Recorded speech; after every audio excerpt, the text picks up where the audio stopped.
सदगुरु कबीर ने कहा, राह बेचारी क्या करे जब पंथी में चले विचार, आपन मार्ग छाड़ के फिरे उजाड़ उजाड़। कहा रास्ता बेचारी क्या करे जब उस पर चलने वाला पथिक ही नहीं चल रहा है और वो उस रास्ते को छोड़कर इधर उधर भटक रहा है, तो वो रास्ता क्या कर सकता है। कहा ये सत्संग क्या कर सकता है, ये धर्म क्या कर सकता है, ये संत सदगुरु क्या कर सकता है जब आदमी इस सत्संग में आकर के भी विमुख हो जाए। वो तीर्थ क्या कर सकता है, वो मंदिर क्या कर सकता है जहां व्यक्ति पहुंच करके भी अपनी भावना से नीचे गिर जाए, अपनी नैतिकता से नीचे हो जाए।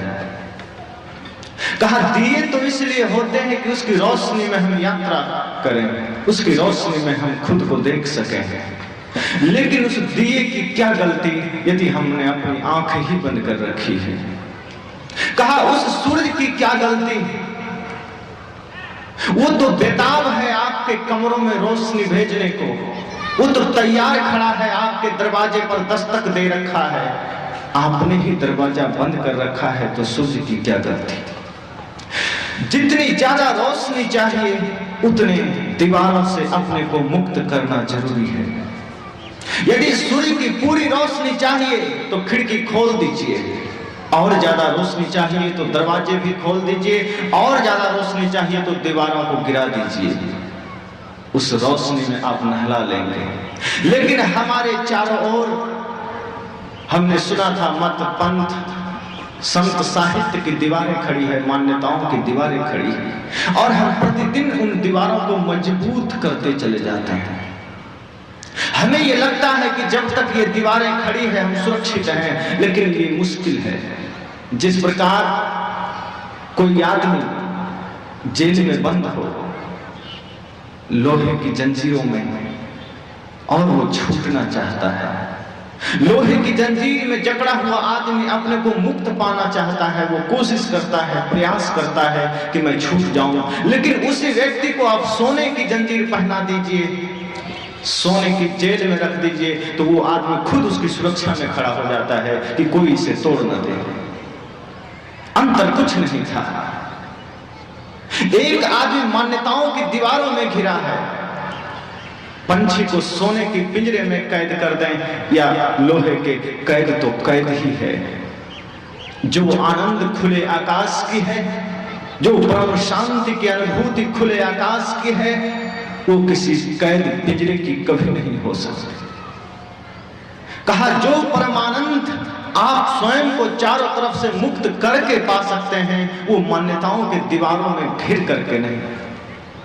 यदि आपने चारों ओर जंजीरें खड़ा कर रखी है मान्यताओं के, अज्ञान के पर्दे डाल रखे हैं अपने आंखों पर, तो ये रास्ता क्या कर सकता है, तो ये धर्म क्या कर सकता है। तो क्या उपाय है कि ये धर्म आपके लिए कोई तैयारी कर दे कि आप सही रास्ते पर आ जाएं। ये संत ये सदगुरु फिर कर ही क्या सकते हैं। लेकिन हमने ही उन्हें बांट रखा है अपने अपने जेब में, हमने ही उन्हें अलग कर रखा है अपनी अपनी भावनाओं से कि राम हमारे, कृष्ण तुम्हारे, कि खुदा हमारे, गॉड तुम्हारे। कोई अंतर नहीं उन लोगों में। नदियां एक घाट बहु तेरे, नदी एक ही है, हमने ही अलग अलग घाट बना रखे हैं और हमने मान लिया कि हमारी नदी अलग, आपकी अलग। हमने ही कैद कर लिया। जैसे हिंदुओं ने कहा सूर्य हमारा देवता है, लेकिन सूर्य को इससे कोई फर्क नहीं पड़ता।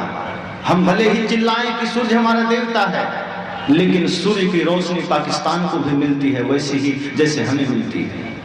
सूर्य की किरणें अफगानिस्तान पर भी बरसती है वैसे ही जैसे हमें मिलती है, सूर्य को कोई फर्क नहीं।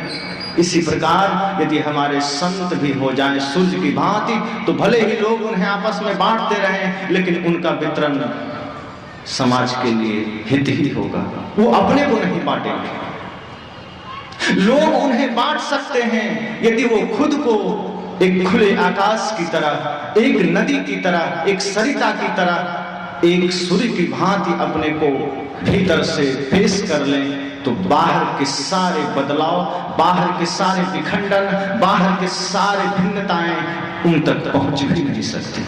लेकिन समस्या यह है कि लोग हमें बांटते हैं और हम खुद भी बंट जाते हैं। सदगुरु ने कहा राह बेचारी क्या करे। सदगुरु कबीर का तो एक एक वाक्य मानो वेद है, क्योंकि उनके जो विचार हैं वो किसी पुराणों से नहीं निकले थे। सदगुरु के विचार तो अपने ही प्राणों से निकले थे। उनके जो विचार हैं किसी ग्रंथ की उपज नहीं थी। सदगुरु के विचार तो एक निर्ग्रंथ चित्त की उपज थी। जिनकी खुद की ग्रंथि मिट चुकी हो वो किसी ग्रंथ में क्यों उलझेंगे। जिसके मन के विकार खुद भूल चुके हो वो किसी को मन विकारी भावना से कैसे देखेंगे। सदगुरु ने कहा राह बेचारी क्या करे, ये रास्ता क्या करेगा। हाईवे बना हो हमारे सामने, 4 लाइन हाईवे, और हम उससे उतरकर कांटों में चल दें तो उस रास्ते की क्या गलती है। सत्य अहिंसा प्रेम और करुणा के दिए कैसे जले हमारे जीवन में, उसके आलोक में हम कैसे प्रकाशित हों, इसकी सारी सूत्र हमें मिल रहे हों, इसके बावजूद हमारा जीवन उससे अलग है, उससे भिन्न है, तो हम क्या कर सकते हैं।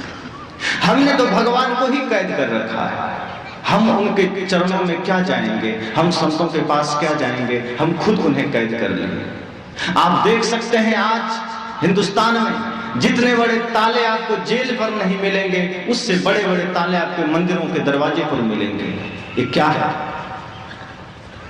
हमें खुद विश्वास नहीं है भगवान पर, हमने बंद कर रखा है। मैं घटना सुनाऊं। एक बार भगवान श्री कृष्ण की जन्माष्टमी मनाई जा रही थी, बड़े धूमधाम से वृंदावन मथुरा सजाया गया था एकदम दुल्हन की तरह, बड़ी तैयारी चल रही थी। श्री कृष्ण ने देखा ऊपर से नीचे, काल्पनिक घटना है, मन में बड़ी उमंग हुई। कहा लोग मेरा जन्मदिन मना रहे हैं, मैं नहीं हूं धरती पर, मेरी अनुपस्थिति है वहां, लेकिन फिर भी मेरा जन्मदिन मनाया जा रहा है बड़ी भक्ति, बड़े प्रेम, बड़ी श्रद्धा के साथ। अगर मैं खुद वहां चला जाऊं तब तो लोग और भी खुश हो जाएंगे। और श्री कृष्ण उतर गए धरती पर। मंदिर के दरवाजे से जैसे ही प्रवेश करना चाहे, कुछ लोगों ने रोका, बहुरूपी तू किधर जा रहा है, बाहर हो जा। श्री कृष्ण ने कहा तू मुझे पहचाना नहीं, तू तो मेरी ही उपासना और जन्मदिन मनाने यहाँ आया है। कहा तुम्हारे जैसे बहुरूपियों को हमने बहुत देखा है, निकल जाए बाहर। कहा तू मुझे नहीं पहचानता, इस मंदिर का पुजारी तू मुझे पहचान ही लेगा, चिंता मत कर। कहा अंदर तो जाइए, 2-4 डंडे पड़ सकते हैं, पहचानना तो दूर की बात। श्री कृष्ण फिर भी जबरदस्ती अंदर घुस गए। पुजारी चला आ रहा था, चारों तरफ शिष्य खड़े थे, कोई छाता लगाया था, कोई पंखा चल रहा था। पुजारी एकदम बड़े हाव भाव में सम्राट की तरह चले आ रहे थे। श्री कृष्ण सामने खड़े हो गए। कहा पहचाना? कहा कौन है? कहां से ये बहुरूपिया सामने आ गया, इसको पकड़ के हटा। कहा तू भी नहीं पहचाना? कहा तू बचपन से मेरे मंदिर में मेरी मूर्ति पर आके नाक रगड़ता है। अरे तुम्हारे नाक रगड़ते रगड़ते तो मेरी मूर्ति घिस गई है, तुम्हारा दिमाग पर इतना असर नहीं पड़ा अभी तक कि मैं ओरिजिनल कृष्ण हूं। कहा इसे पकड़कर मंदिर में बंद कर दो, बाद में इसकी खबर लेंगे। उनके शिष्यों ने जबरदस्ती धक्का मुक्की करके श्री कृष्ण को मंदिर में बंद कर दिए। रात के 12 बजे वो पुजारी फिर पहुंचा मंदिर, दरवाजा खोलकर पहुंचा, श्री कृष्ण के चरणों में गिर गया। कहा भगवान मुझे क्षमा करेंगे, मैं आपको पहचान गया था। लेकिन श्री कृष्ण कहते हैं पहचान गया था तो लेकिन? कहा लेकिन वहां मेरे शिष्य खड़े थे, वो लोग मेरी पूजा कर रहे थे, वो लोग मेरी आराधना कर रहे थे। यदि मैं आपके चरणों में झुक जाता तो वो लोग मेरी पूजा छोड़कर आपकी करने लग जाते। इस तरह मेरी तो धंधा ही चौपट हो जाता। हम श्री कृष्ण भगवान की ही पूजा अपने धंधे के लिए करते हैं। हमने आज पूजा, प्रार्थना, धर्म, सत्संग को भी व्यवसाय बना लिया है। कहा मंदिरों पर इतने बड़े ताले मौजूद हैं जितने जेल में नहीं होंगे, और इसी मंदिर और मस्जिद के नाम पर आज तक करीब 15,000 लड़ाइयां हुई है। इतने बड़े युद्ध मंदिर और मस्जिद के नाम पर हुए, लगभग 15,000। और हमारे ऋषियों ने कहा था कि अगर आपके मंदिर जो जहां की प्रार्थना के स्वर नहीं गूंजते, जहां भक्ति के पुष्प अर्पित नहीं किए जाते, जहां करुणा के अर्घ समर्पित नहीं किए जाते, उस मंदिर को 100 साल पुराना होने पर गिरा देना, ऐसे मंदिर की कोई जरूरत नहीं।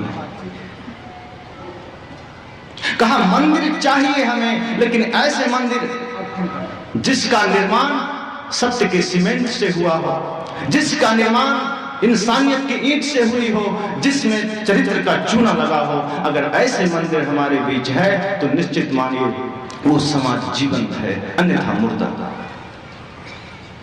तो सदगुरु ने कहा राह विचारी क्या करे जो पंथी न चले विचार। वो रास्ता क्या कर सकता है जिस पर खुद हम विचार करना चले।